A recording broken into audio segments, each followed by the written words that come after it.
Alors, Bezrat Hashem, on parlait d'un sujet que c'est une des bases, qu'on va expliquer tout à l'heure.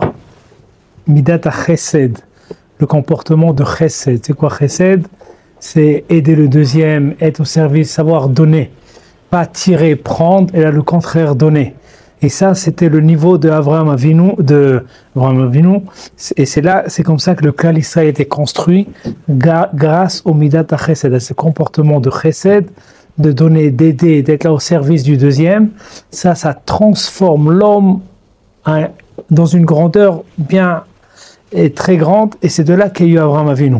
Et c'est pour ça que Akadosh Baruch Hu, il dit, je choisis Avraham, tellement Avraham. Pourquoi Avraham? C'était ce niveau-là qui s'est investi beaucoup. Mais on va expliquer, on commence par la paracha. Dans la paracha, il y a un passouk qui dit que si un homme sur la route, il passe, il voit un nid d'oiseaux, il y a une mitzvah de renvoyer la mère et prendre les petits oisillons, les prendre, ou les œufs, voilà, les prendre.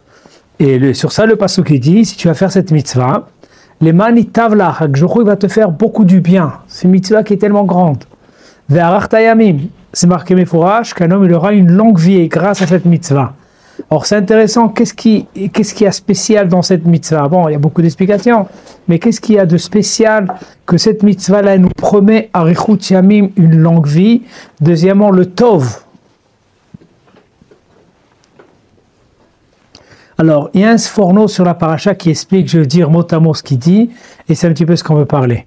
Il dit que dans cette mitzvah de Shiloh Haken, pourquoi on renvoie la mer et il faut prendre les œufs ou les petits, comment on appelle ça, les oisillons, voilà, de prendre des oisillons, renvoyer la mer. Il dit qu'à l'intérieur de cette mitzvah, il y a un sujet très fin, mais on trouve ici une grandeur de chesed, de savoir aider, de pouvoir aider, de penser un petit peu au tsar que la mère elle peut avoir. Pour ça, il faut renvoyer la mère. Et deuxièmement, on ne peut pas tout prendre. Pourquoi on ne peut pas tout prendre? Prends-y déjà. Tu as déjà la mère. Eh bien, tu la prends. Tu rates la mère pour prendre des petits oisillons. Peut-être c'était mieux de prendre la mère. Tu as de quoi manger. Pourquoi shalach et ta'em? Le passouk dit, tu vas renvoyer la mère et tu prends les oisillons ou les œufs pour toi. Alors, le Rashi dit, dans cette mitzvah, il y a gmilut chasadim, il y a du chesed. D'accord? De ne pas exterminer toute la descendance de ce oiseau-là. Ok, on lui a pris les œufs, on lui a pris les petits oisillons, mais au moins que la mère, elle peut continuer à reconstruire encore une descendance derrière elle. Même que c'est quelque chose qui a abandonné les oiseaux, qui tient compte de ça. Et c'est pour ça qu'on renvoie la mère pour prendre. Mais la mère, tu n'as pas le droit de la prendre. Il faut laisser pour qu'elle peut reproduire.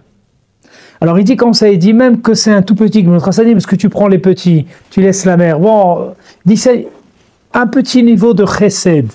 Il dit et quand un homme, je vais parler chesed, vous comprenez c'est quoi chesed, Voilà. Et quand un homme il se comporte avec un chesed, là il a une promesse de itavlach, il va consommer les fruits de cette mitzvah là dans ce monde-là, sans que la mitzvah elle reste entière, le sachar, la récompense de la mitzvah, elle est entière pour le olam haba, pour le monde à venir, et aussi dans ce monde il peut profiter grâce de cette mitzvah là. On sait bien qu'en Eretz Israël, celui qui n'a pas d'enfant là, allez-nous, il cherche à faire cette mitzvah là. Et beaucoup des gens quand ils font cette mitzvah là, c'est marqué itavlach, d'accord. Et ça c'est une sgoula pour avoir des enfants. En tous les cas, le Sforno, ce qui dit ici clair, que dans cette mitzvah, il y a un petit peu du chesed, parce que quand même, tu prends les petits, mais il y a quand même un petit point de chesed, et sur ça, il y a la promesse de Yitavlar, tu auras du tov, du bien dans ce monde, d'accord, et tu auras aussi une longue vie.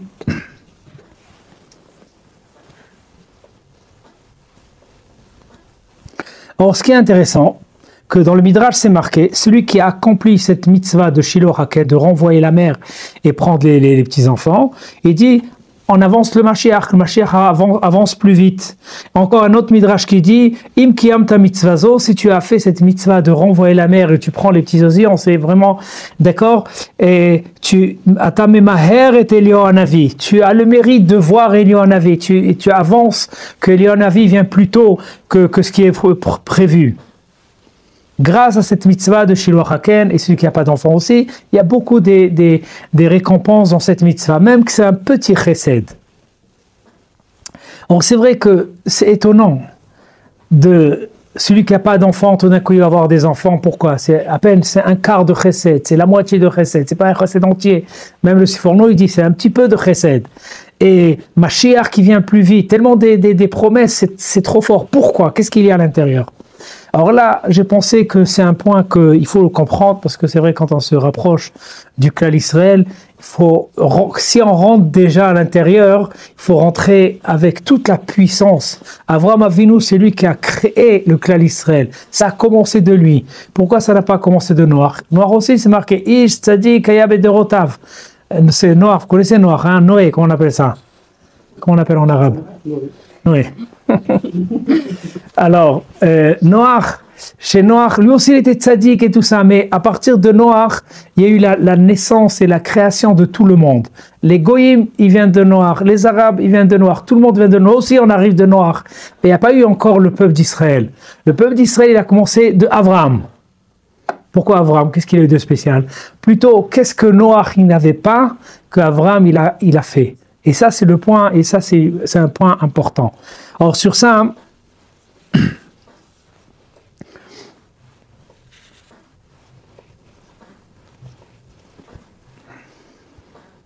c'est que on trouve dans la paracha de Noach, et que plutôt on dit que Noach, toute la faute du Maboul, comment on traduit le Maboul? Le déluge, ouais. Toute la faute du déluge, elle est sur le dos de Noach. Et Noach, il est responsable de tout le Maboul. Je ne comprends pas qu'est-ce qu'il a fait. Il a demandé de faire l'arche, il a fait l'arche, il a fait tout ce qu'il a fait. Il a fait rentrer les animaux. Une année entière, il s'est occupé de leur donner à manger, de faire le maximum.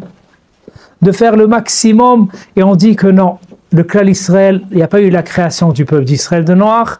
Il dit pourquoi? Parce que Noach, il ne s'est pas inquiété aux autres. Si déjà tu construis la teva, tu construis l'arche, tu parles avec les gens, essaie de les rapprocher, leur parler gentiment, essaye de faire, il y a un travail à faire. Avraham Avinu, il s'est investi complètement dans ce travail-là. Il avait une tante qui donnait à manger à n'importe qui, rien que fait une bracha, rien que fait un petit truc comme ça. Il s'est investi complètement dans le chesed. Tout le travail d'Avraham Avinu, c'est le chesed. Pour ça, malgré qu'il y a Avraham, Yitzhak et Jacob, et Yaakov, dans la bracha on dit Baruch ata Hashem magen Avraham. Parce que Avraham, c'était la base. De construire une base, c'est qu'avec du chesed. Quand il y a du chesed, c'est d'une construction qui est puissante. Et ça, c'est le clan Israël. Le passage qui dit, le fait que Avraham, il avait le chesed. Le passage qui dit, Akadosh Baruch Hu, il dit, alors il est parti lui dévoiler des choses que normalement, Akadosh Baruch Hu, il dévoile pas. Sur Maboul et sur pas mal sur Zdom, d'accord, il est parti le Rachid dit pourquoi il est parti le dire, parce que comme ça le passage qui dit Yadativ, je le connais, qui va construire le clan Israël va sortir de lui. Alors si c'est comme ça, il faut que je le mets au courant de tout ce qui va se passer dans le monde, parce que je sais qu'il va faire. C'est-à-dire quoi? Il avait cette nature, et si c'est une nature qu'il avait de ses parents, c'est faux, parce que sans ça, il a rien fait. Il faut dire qu'un homme, il n'a pas du chesed, parce que même un Ben Israël qui est descendant d'Avraham Avinu, s'il étouffe le chesed, il n'a pas de chesed, il devient égoïste, il devient méchant, il peut tout avoir aussi. Il faut travailler, c'est quelque chose qu'il faut travailler. Et c'est une chose à travailler, mais grâce, quand un homme, il travaille ce domaine-là, de savoir donner et calculer, même si on donne, pas se vendre complètement à ce qu'on fait, savoir, il y a des halachot et savoir comment faire cette mitzvah-là de chesed et d'aider et tout ça. Mais quand un homme, il s'investit dans ça, automatiquement, il devient kadosh. Il a un niveau spécial de Avraham Avinu, et ça, c'est le clan Israël. Bon, c'est vrai que le clan Israël, nous tous, on a reçu ça comme un héritage, mais si on ne le travaille pas, c'est, voilà. Alors, je vais expliquer un petit peu ce que le Sforno, il dit.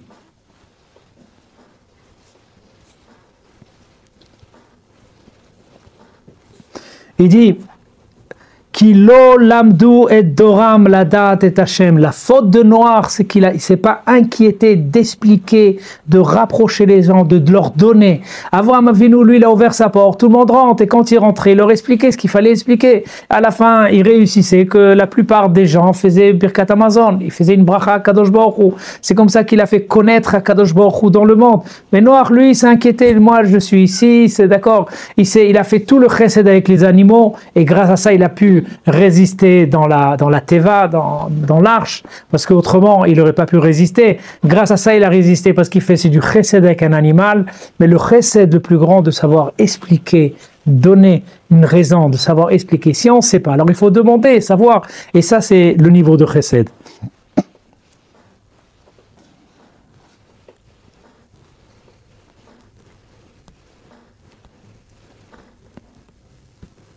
Alors comme ça il dit même qu'il était tzaddik, souvent il expliquait, il donnait des choses, mais il n'a pas fait le travail correctement comme qu'il fallait faire, et il dit pour ça, même qu'il était tzaddik, mais non, seulement lui il a été sauvé, mais toute la génération n'a pas été sauvée. Mais tandis que chez Abraham, c'est intéressant, sur Abraham on dit qu'il était plus grand que tous les tzaddikim, et il dit parce que lui il transmettait aux autres, il ne se contentait pas de savoir, il transmettait aux autres.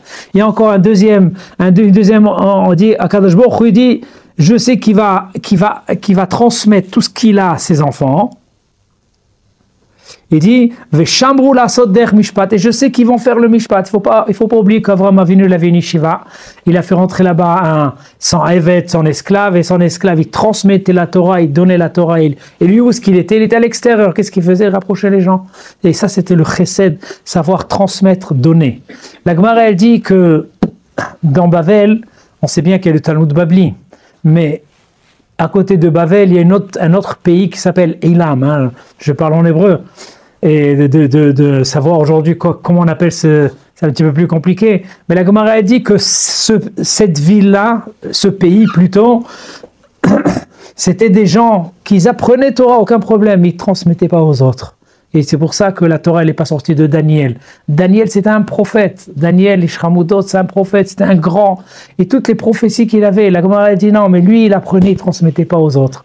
Ne pas transmettre, il a perdu l'importance, d'accord, de transmettre, le fait qu'il n'a pas transmis, ça n'a pas continué. Ce n'était pas la force d'Abraham. Abraham, lui, il transmettait.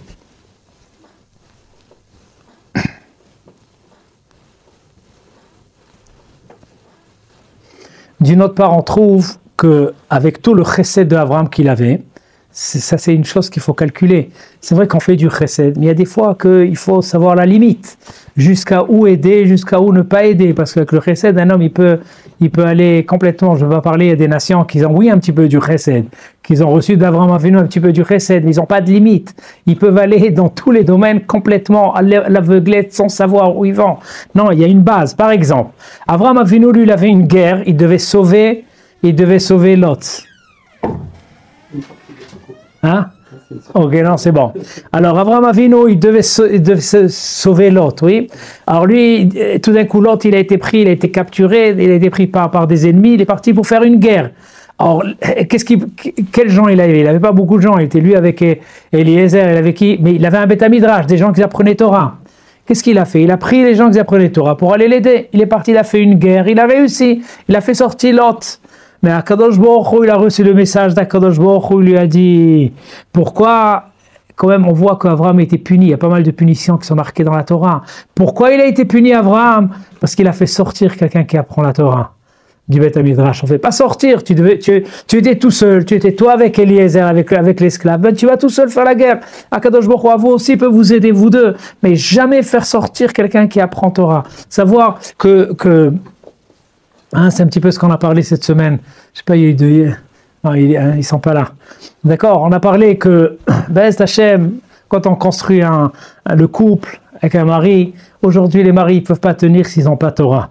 S'ils ne sont pas liés à un lieu de Torah, ils se perdent complètement. On voit des gens de bonne famille, des gens très grands, et ils se perdent complètement aujourd'hui parce que s'il n'y a pas de Torah, un homme ne peut pas tenir. Il y a un minimum de Torah. Et ça, c'est une chose qu'on ne touche pas. 1 heure de Torah, 2 heures de Torah, et c'est là qu'un homme il peut résister. C'est vrai qu'il y a tellement de divorces aujourd'hui, c'est un petit peu ce qu'on avait parlé, tellement de divorces que les couples ne tiennent plus, d'accord? Il n'y a rien du tout qui tient. Pourquoi ça ne tient pas? Comment faire pour que ça tienne? C'est qu'avec la Torah. La Torah, ça donne une douceur. La Torah, elle donne une valeur, et c'est là que le couple peut résister. Hein? C'est un petit peu ce qu'on a parlé. Et voilà. Il y a pas mal des filles qui ont eu des shidduchim. Alors on a parlé de ça un petit peu. Si on veut construire vraiment une maison qui soit puissante, qui tient et qui n'est pas un divorce après quelques années, c'est seulement avec la Torah. Ça, c'est la base, c'est une chose à savoir. Et c'est un petit peu ce qu'on trouve. Avraham Avinu, c'est vrai, tu vas sauver l'autre, tu vas quelque chose de... C'est une puissance. Il devait faire ça. Mais on ne fait pas sortir quelqu'un qui apprend Torah. Ça, c'est pas pachout.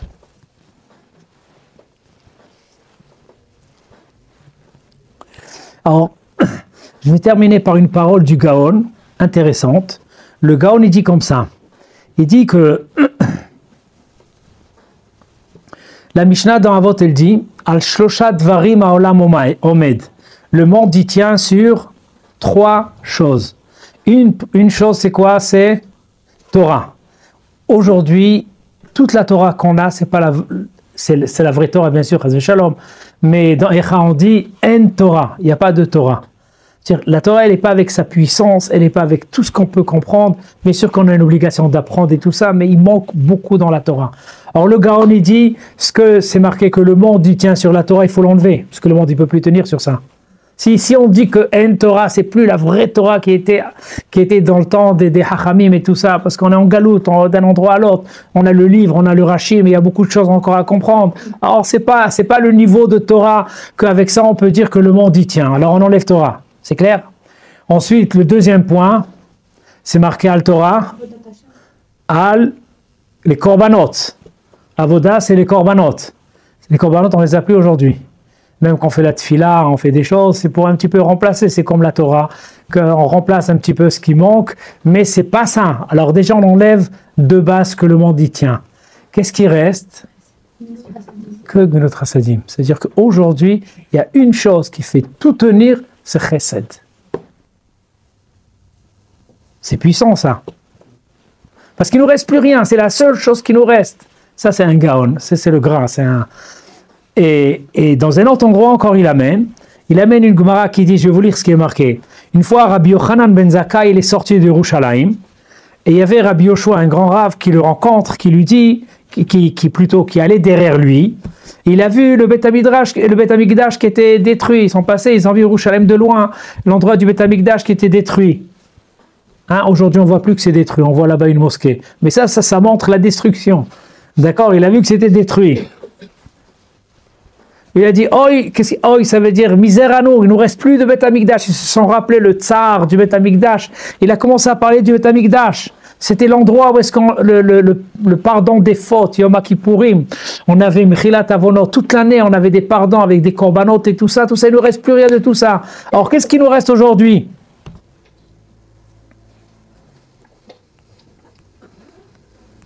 D'accord?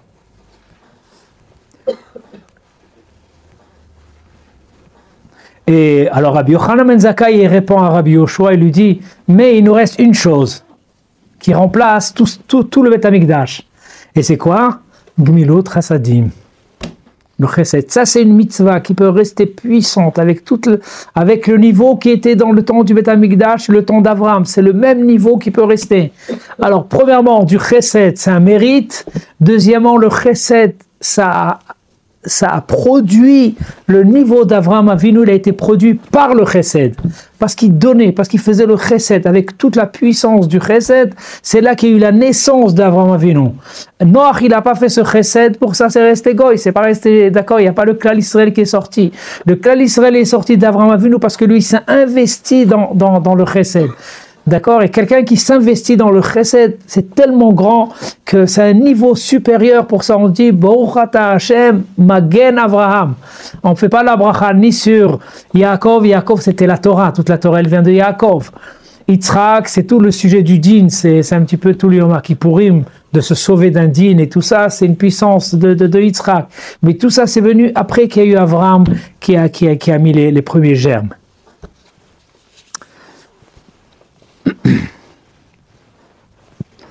Il y a une Gemara qui dit qu'il y a une fois un goy qui est venu chez d'accord, il y a eu un goy qui est venu se convertir devant Hacham. Il lui a dit, je veux me convertir, mais la Torah est trop longue, je veux que tu m'enseignes toute la Torah quand je suis sur un pied.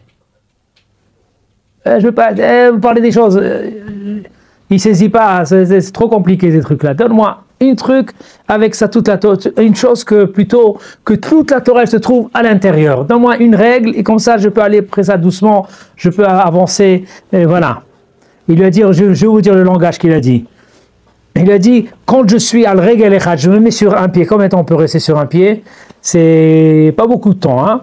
Le temps que je me mets sur un pied, tu me dis toute la Torah et comme ça après ça voilà, après ça je continue, je me convertis vraiment et tout ça. Mais enseigne-moi quelque chose, un minimum. Qu'est-ce qu'il va lui enseigner de toute la Torah? Il lui a dit, ce que ce que tu veux pas qu'on te fait, ne fais pas au deuxième. Et ça, c'est une traduction du pasuk de la Torah, que dans la Torah c'est marqué, Ve'ahavta lereacha kamocha, tu vas aimer le deuxième comme toi-même.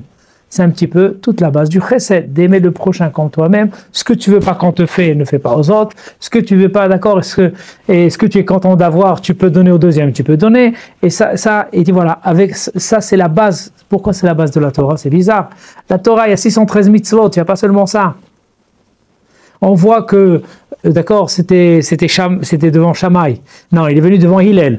Shammai, il l'a renvoyé. Quand il est venu devant Shammai, il lui dit quoi? Tu veux toute la Torah sur un pied, il n'y a pas. Ou tu fais la bonne conversion, rien du tout. Il l'a renvoyé, hop, ouvert la porte et il l'a mis à l'extérieur. Il est parti dans le deuxième état midrash. Et il y avait un autre acham. Peut-être il va m'accepter. Il a dit aucun problème. Allez, mets-toi sur un pied, je te dis. Et il lui a dit ça, c'est tout. Mais c'est bizarre. Comment? Toute la Torah, elle est à l'intérieur. C'est trop. C'est bizarre tout ça. On voit que toute la Torah, elle tient sur cette mitzvah. D'après tout ce qu'on a expliqué, on comprend parce qu'Avram Avinu, que toute la Torah elle a commencé d'Avram Avinu. Qu'est-ce qu'il avait de puissant dans la Torah? On parle de chesed. On voit que le chesed, c'est ce qui donne la puissance. Ça, c'est le klal Israël.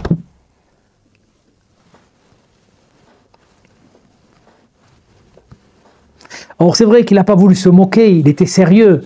Il a voulu vraiment se convertir. Mais qu'est-ce qu'il a voulu savoir? Quelque chose que d'accord, toute la Torah, elle est à l'intérieur. Dis-moi quelque chose, après ça, les choses vont passer automatiquement. Je suis déjà à l'intérieur. Et pour ça, il lui a dit le chesed, tu vas faire le chesed.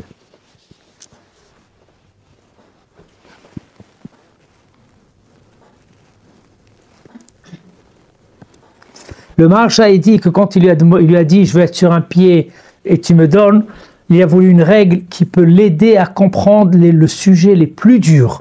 Il a dit parce que, je sais pas, je suis rentré dans un Midrash, ils font des pilpoulim, des trucs, oh là là, ils montent là-haut, ils descendent, j'ai rien compris de tout ça, qu'est-ce que je vais faire ici? Dis-moi quelque chose de très simple et c'est tout, je vais aller plus vite. Et elle lui a dit, aucun problème, si tu as ça, tu auras la totalité, tout va venir automatiquement. La chokhma, tout ce que tu veux, après que tu aies mes kabel, tu commences avec ça, automatiquement tout va rouler sur des roulettes, ça va aller, c'est voilà. Automatiquement, il va arriver au Limouda Torah, il va arriver à tout ce qui peut arriver, il ne sera pas perdu. Pourquoi? Parce que ça, c'est important, c'est important.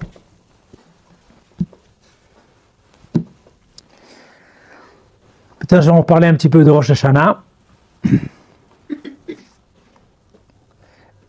Dernièrement, on a reçu pas mal des filles.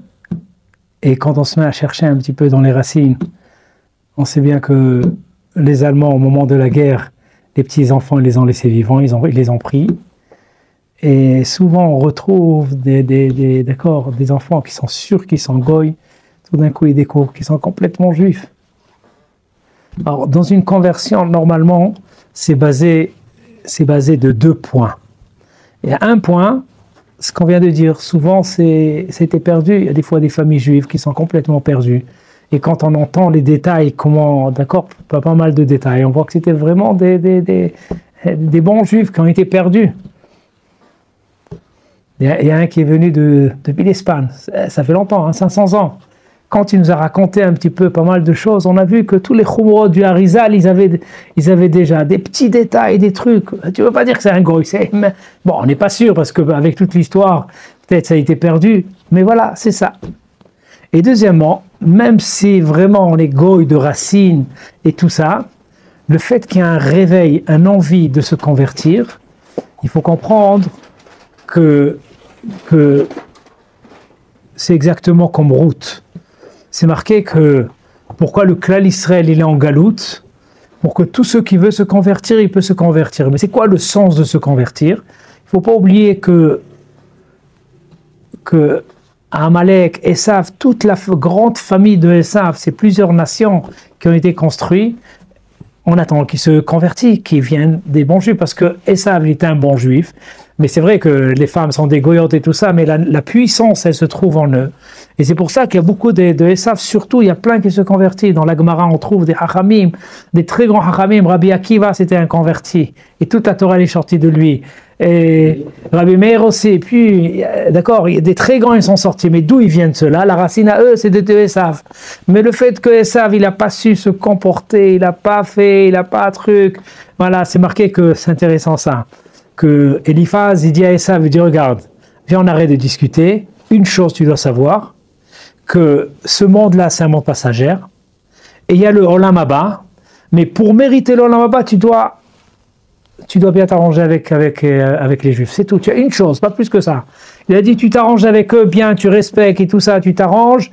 Tu vas arriver toi aussi au Olam Haba. Mais autrement, c'est le père de Esav qui lui a dit, hein, c'est l'ordre qu'il a dit à son fils. Alors dans le Midrash, c'est marqué que ça, il a dit quoi ça? Jamais, rien du tout. C'est ce qui est marqué à la fin de la paracha, que Amalek est venu se battre avec Israël. À quel moment Amalek est venu se battre avec Israël? Alors, en sortant d'Égypte, que toutes les nations, ils ont vu la grandeur d'Akadosh Baruch Hu et la puissance du clan Israël. Arrête dans la Shira, dans le Azia Shir Moshe, on dit Shamu Amim Irgazou, les nations, ils ont tremblé, ils ont eu peur. Chilachaz Yoshua Pelachet, toutes les nations, ils ont tremblé de tous les côtés. Esav aussi, il a tremblé avec tous les nissim qu'il y a eu tellement grands. Esav aussi, il a tremblé. Mais il dit, mais moi, me rabaisser à Yaakov, jamais de la vie. Il a fait la guerre, ça c'est la fin de la paracha. Il a fait la guerre contre Israël, c'est un petit peu ce qu'on parle, d'accord, c'est la même... dans Shemot aussi, on parle aussi de cette guerre-là de Esav. Mais toute la base de la guerre de Esav, parce qu'il n'a pas voulu se soumettre à Yaakov. C'est une chose. Et c'est comme ça qu'il s'est éloigné. Mais aujourd'hui, de petit à petit, les descendants, ils reviennent. Et c'est pour ça qu'il y a plein, dès qu'ils viennent, ils sont des bons juifs, le clan Israël, d'accord. Et c'est pour ça qu'on est en galoute. Alors pour ça, il y a une chose qui est importante de comprendre. Alors on va parler un petit peu de Rosh Hashanah, ça doit toucher tout le monde. Alors, le Or HaChaim, il y a un Or HaChaim intéressant qui dit que quand il y a des guerres et que le clan Israël doit aller pour faire une guerre, il y a un gros problème. Le résultat de la guerre, chez un soldat juif, le problème il est que, c'est quoi, qu'est-ce qu'on fait dans la guerre? On ne donne pas des glaces et des bonbons. Tuer, non, c'est ça. Alors un homme, il prend l'habitude de tuer. Automatiquement, il a une cruauté, il devient cruel. Alors le clan Israël, pour eux, c'était très mauvais d'aller dans une guerre. Mais si ils demandaient dans les comment tu appelles ça, les FOD, pectoral. Quand ils demandaient est-ce qu'il faut aller à la guerre, oui, il faut aller à la guerre, mais comment, allez, comment les gens vont revenir après ça? Ils vont venir cruels, méchants.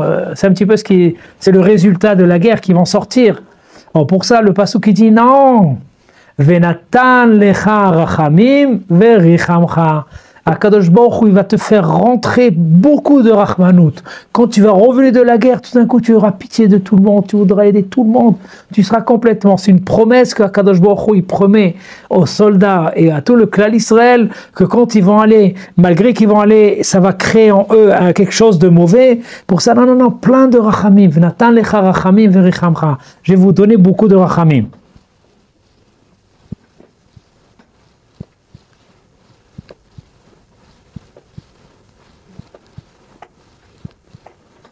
D'accord? Et le Or HaChaim dit encore plus que ça, même qu'il y aura des gens qui ne vont pas complètement transformer leur caractère. Verichamcha, Kadosh Baruch Hu, il va aller avec toi berachmanut. Bayom Adin, il va aller avec toi berachmanut. Alors sur ça, il y a une Gemara qui dit, la Gemara elle dit, Amar ben Gamliel, Venatan lecha rachamim verichamcha, tout celui qui a pitié sur les gens, c'est un petit peu la suite du chesed, tout celui qui a pitié, d'accord, merachamim alav min hashamayim, dans le ciel aussi, on a pitié de lui. On l'aide, on est là pour l'aider. Pitié, c'est pas obligé qu'un homme il mérite, il est pas méritant. Il arrive, Rosh Hashanah, c'est le moment que les gens sont jugés. D'accord, il y a le livre des morts, le livre des vivants, et les livres, d'accord, et c'est pas shoot. Un homme, il sait pas comment il va sortir du Rosh Hashanah ou bien de Yom Kippour. Alors pour ça, hein, les Sfarim ils disent il y a quelque chose de très important à faire, et comme ça on peut être sûr qu'on sort Zakai, qu'on est comment on dit Zakai, innocent. Et le contraire, on est tamponné comme un tzaddik, comme quelqu'un de bien. C'est quoi? C'est celui qui se comporte avec la rachamim. Et sur ça, on amène cette Gemara. La Gemara, elle dit, voilà, Kol amerachem ala biriot, celui qui a pitié des autres, merachamim ala bin hashamayim. Dans le ciel aussi, on a pitié de lui. Et tout celui qui n'a pas pitié des autres, hein, c'est le contraire. C'est-à-dire, tu réveilles un comportement dans le ciel plus méchant avec toi, et c'est pas bon. Pour ça, il dit, tout celui qui n'a pas pitié des autres, aussi de lui, on n'aura pas pitié. On voit que c'est une base de réussir dans Rosh Hashanah. Tout le monde sans juger, les Juifs, les Goïms, tout le monde sans juger dans Rosh Hashanah. On veut pas, tout le monde passe par la même balance et tout le monde se passe à l'intérieur. Et on voit que même dans le ciel, ce qui fait passer le maximum, c'est chesed, aider, d'avoir pitié. Pitié, c'est quoi? C'est aider. Non, c'est pas, qu'est-ce qui vient après la pitié? Oui, compassion, empathie. Ouais, c'est ça. Pitié, des fois c'est un peu péjoratif. Aider les autres. Voilà, exactement.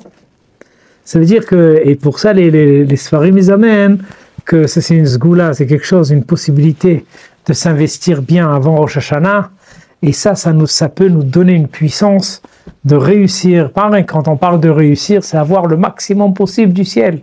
Et toi, toute l'année décrétée dans Rosh Hashanah, toute la parnassa, ce qu'un homme va gagner toute l'année. C'est pour ça, regardez, on dit qu'il faut faire des études, avoir un diplôme, travailler et tout ça. Ça, c'est un aspect. Hein? Ça, c'est un aspect. Qu'on ne peut pas gagner la vie si ça ne marche pas avec des trucs comme ça. Un deuxième aspect, rien apprendre. Pas faire des études, rien du tout. Rester avec tes livres de Torah et c'est tout. Et d'où le pain il va venir? D'où ça va venir? Hachem. Et on voit des dizaines, des milliers. Moi j'ai vu avec mes yeux des gens qui sont restés en France, qui n'ont rien appris, ni la langue, ni rien du tout. Et ils sont meilleurs que les autres. Ils ont le maximum. D'où Akadosh Baruch Hu leur envoie la parnassa, il y a toujours des autres tuyaux qu'Akadosh Baruch Hu choisit. Alors ça, c'est deux possibilités. Mais de toutes les façons, il faut savoir que tout vient d'Akadosh Baruch Hu. Tu apprends pas, tu fais pas. De toute façon, tout vient d'Akadosh Baruch Hu. Alors, un homme, il compte pas, il dit, je ne peux pas compter sur le ciel. Alors, il faut que je fasse un petit peu un minimum. Ok, alors je fais des études, ok. Mais toujours, il faut rester avec la compréhension que la parnassa vient d'Akadosh Baruch Hu. On n'a pas le niveau, alors j'ai pas le niveau de résister, d'accord, jusqu'à que je il m'envoie et tout ça. Il y a quand même pas mal d'épreuves parce que tu avances dans un niveau rouhani très grand, spirituel très, très puissant. Tu n'as pas le niveau. Alors, ok, alors tu fais, d'accord, mais toujours il faut savoir une chose, que tout vient d'Akadosh Baruch Hu. Et la base, elle est quand on est merachem, on donne tzedaka, on donne chesed, on sait aider, on peut donner rachem hashem. Le problème, il est qu'il faut savoir qui aider, comment aider. Si tu es un voyou, il va t'embêter. Tu aides quelqu'un d'autre, il faut savoir aider les gens normaux. Les gens normaux, les gens que oui, il faut. Et Nachinami, ça transforme l'homme à quelqu'un de très grand. Chazak.